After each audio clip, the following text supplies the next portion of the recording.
ಈಗ ನಾವು ಬಂದಿರುವ ದೇವಸ್ಥಾನ ಸುಮಾರು 1000 ವರ್ಷಗಳ ಇತಿಹಾಸವುಳ್ಳ ಪುರಾತನ ದೇವಸ್ಥಾನ. ಇದರ ಬಗ್ಗೆ ಮಾಹಿತಿ ನಿಮಗೆ ಸಂಪೂರ್ಣವಾಗಿ ನಾನು ನೀಡುತ್ತೇನೆ. ಇನ್ನು ಈ ವಿಡಿಯೋನ ಕೊನೆ ತನಕ ನೋಡಿ. ಈ ಬೆಟ್ಟದ ಹೆಸರು ಅಂಬಾಜಿ ದುರ್ಗ ಅಂತ ಹೇಳಿ. ಅಂಬಾಜಿ ದುರ್ಗ ಅಂತ ಹೇಗೆ ಹೆಸರು ಬಂತು, ಇಲ್ಲಿ ಯಾರು ಬಂದು ದೇವರನ್ನ ಪ್ರತಿಷ್ಠಾಪನೆ ಮಾಡಿದ್ರು, ಸೊ ಇಲ್ಲೆಲ್ಲ ಏನೆಲ್ಲ ಹಿಸ್ಟ್ರಿ ಇದೆ ಅನ್ನೋ ತಿಳ್ಕೊಳ್ಳೋದಕ್ಕೆ ನಾವು ಸ್ವಾಮಿಯೊಂದಿಗೆ ಮಾತಾಡೋಣ. ಇದು ಅಂಬಾಜಿ ದುರ್ಗ ಬೆಟ್ಟ ಅಂತ. ಈ ಬೆಟ್ಟದ ಹೆಸರು ಅಂಬಾಜಿ ದುರ್ಗ ಬೆಟ್ಟ ಅಂತ.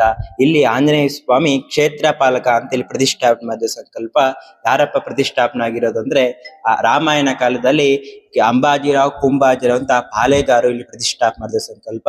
ಇಲ್ಲಿ ತುಂಬಾ ವಿಶೇಷ ದೇವರು ಕಲಿಯುಗ, ತ್ರೇತಾಯುಗ, ದ್ವಾಪರಯುಗ ಅಂತ 3 ಯುಗದಲ್ಲಿ 3 ಅವತಾರಗಳು ಆಂಜನೇಯ ಸ್ವಾಮಿ ದರ್ಶನ ಕೊಡೋ ಸಂಕಲ್ಪ.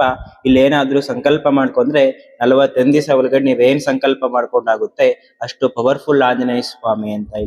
ಇಲ್ಲಿ ಕೈಲಾಸಗಿರಿನಿಂದ 3 ಕಿಲೋಮೀಟರ್ ಆಗುತ್ತೆ ಮೇಲೆ ಆಂಜನೇಯ ಸ್ವಾಮಿ ದೇವಸ್ಥಾನದಲ್ಲಿ. ಇಲ್ಲಿ ಗೋಶಾಲಾ ಅಂತೆ, ಅನ್ನದಾನ ನಿತ್ಯ ಅನ್ನದಾನ ಇರುತ್ತೆ. ಇಲ್ಲ ಮೇಲೆ ಅಮ್ಮನವ್ರ ದೇವಸ್ಥಾನ ಇದೆ. ಈ ಬೆಟ್ಟಕ್ಕೆಲ್ಲ ಮೂಲ ದೇವರು ದುರ್ಗಮ್ಮ ಅಂತ ಹೇಳ್ತಾರೆ. ಆ ಕಾಲದಲ್ಲಿ 300 ವರ್ಷ ಹಿಂದೆ ಈ ದುರ್ಗಾ ಪರಮೇಶ್ವರಿ ತುಂಬಾ ಪವರ್ಫುಲ್ ದೇವರು ಅಂತೆ.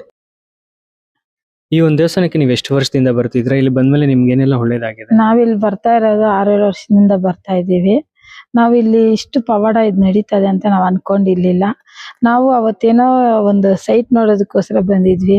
ಅದೊಂದು ಮಿರಾಕಲ್ ತರ ನಾವ್ ಇಷ್ಟು ದೂರ ಇಲ್ಲಿ ಬಂದ್ ನೋಡಿದ್ರೆ ಇಲ್ಲಿ ಒಂದು ಮಹಾನ್ ಭಾವ ಆಂಜನೇಯ ಸ್ವಾಮಿ ಇದ್ದಾರೆ ಅಂತ ಗೊತ್ತಾಯ್ತು. 2019ರಲ್ಲೇ ನಾನು ಬರೀನ್ ಅನ್ಕೊಂಡಿದ್ದು ಅದು ನಡೀತದೆ. ತುಂಬಾ ಪವಾಡ ಅಂದ್ರೆ ಇಷ್ಟು ಜಲ್ದಿ ಇಷ್ಟು ಇಂಪ್ರೂವ್ಮೆಂಟ್ ಇಷ್ಟು ಚೆನ್ನಾಗ್ ಆಗ್ತದೆ ಅಂದ್ಕೊಂಡ್ಲ. ತುಂಬಾ ಜನ ಬರ್ತಾ ಇದಾರೆ, ಹೋಗ್ತಾ ಇದಾರೆ.